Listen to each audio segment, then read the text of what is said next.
नमस्ते, मैं हूं मनीष। आप देख रहे हैं दी न्यूज मैनिक्स। दी न्यूज मैनिक्स में आप सभी का स्वागत है।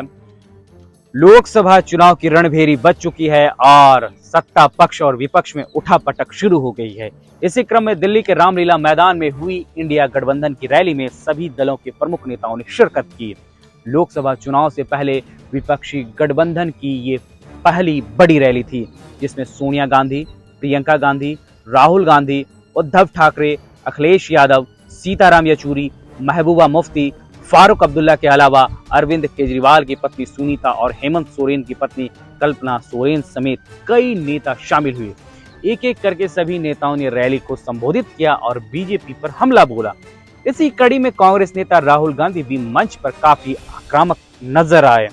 रैली को संबोधित करते हुए राहुल गांधी ने कहा कि इंडिया गठबंधन में शामिल सभी नेता जो यहाँ आए हैं, उनके साथ वो अरविंद केजरीवाल और हेमंत सोरेन का भी नाम लेना चाहते हैं, जो यहाँ मौजूद नहीं हैं, लेकिन दिल से हम लोगों के साथ हैं। राहुल ने कहा कि आजकल आईपीएल मैच चल रहे हैं। राहुल ने मैच फिक्सिंग करते हुए पॉइंट आउट करते हुए कहा कि जब अंपायर को डराकर, धमकाकर, उस पर दबाव डालकर खिलाड़ियों को खरीदा जाता है, ऐसा ही एक फिक्सिंग चुनाव में हो रही है। मोदी जी ने हमारे 2 प्लेयर्स को जेल में डाल दिया है।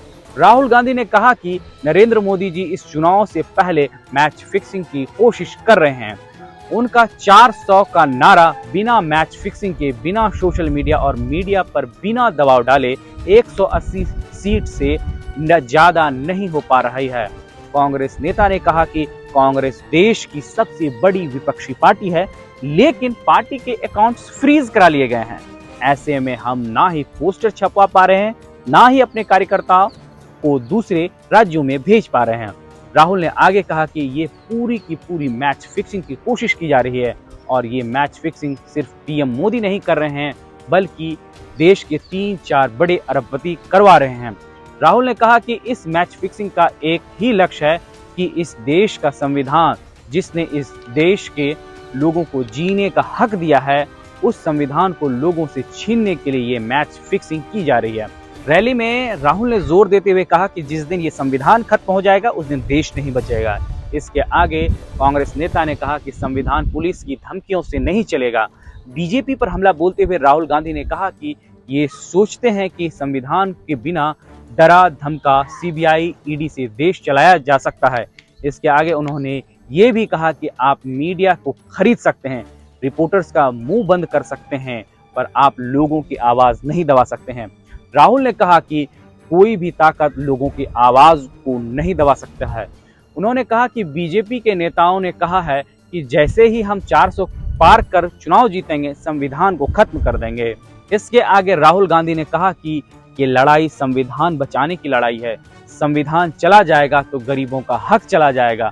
गरीबों को जो धन है वह 5-6 लोगों के हाथों में आ जाएगा। नोटबंदी और जीएसटी का जिक्र करते हुए राहुल ने सवाल किया कि मुझे बताइए कि नोटबंदी और जीएसटी से किस देश के गरीबों का फायदा हुआ, किस व्यापारी को फायदा हुआ। राहुल ने रैली में मौजूद लोगों से कहा कि अगर आप लोगों ने पूरे दम से वोट नहीं दिया तो इसकी मैच फिक्सिंग कामयाब हो जाएगी और उसी दिन हमारा संविधान खत्म हो जाएगा और उस दिन हिंदुस्तान के दिल पर बहुत बड़ी चोट लगेगी। राहुल ने कहा कि ये लोग संविधान को क्यों मिटाना चाहते हैं, क्योंकि ये आपका धन आपसे छीनना चाहते हैं। जनगणना और बेरोजगारी पर बोलते हुए राहुल गांधी ने कहा कि देश के सामने यही सबसे बड़े मुद्दे हैं। राहुल गांधी ने आगे कहा कि चुनाव आयोग के लोगों को मोदी ने बिठाया है। चुनाव से पहले 2 मुख्यमंत्रियों को गिरफ्तार कर लिया गया है। कांग्रेस के बैंक अकाउंट्स को फ्रीज कर दिए गए हैं। राहुल ने कहा कि अगर बीजेपी जीती और उन्होंने संविधान को बदला तो इस पूरे देश में आग लगने जा रही है, ये देश नहीं बचेगा।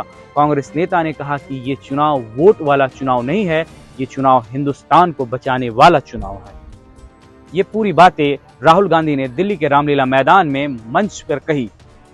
आपको हमारी ये खबर कैसी लगी, आप अपनी राय हमारे कमेंट बॉक्स में दे सकते हैं।